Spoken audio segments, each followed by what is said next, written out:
nataitranao akorylaza hoe tsy ho hainao fa efa lasane tô tsy tsapanao ny fokoarary ahitanao eny atsandriny eny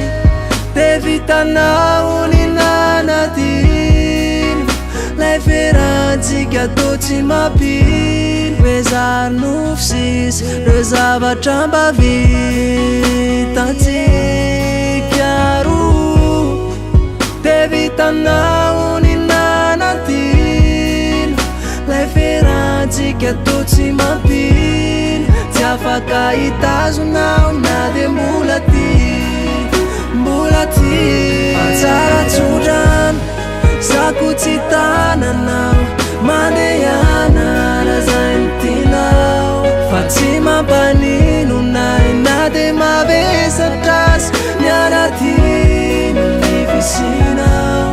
fa baibay atao ahoany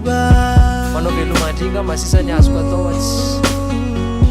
efa lery zany tendriko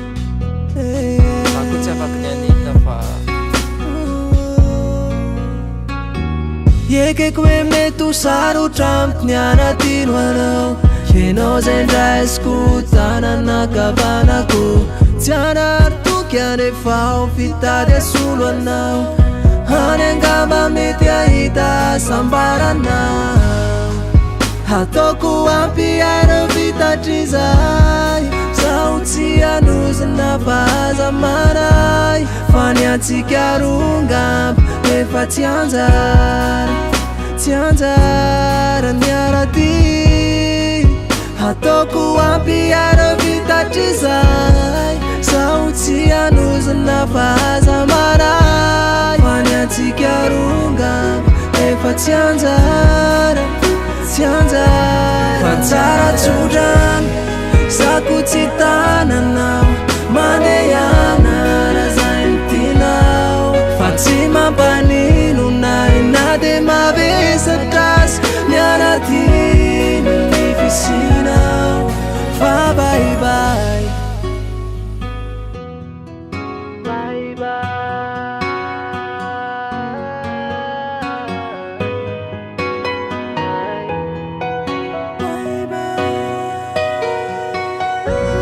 tsara tsodrano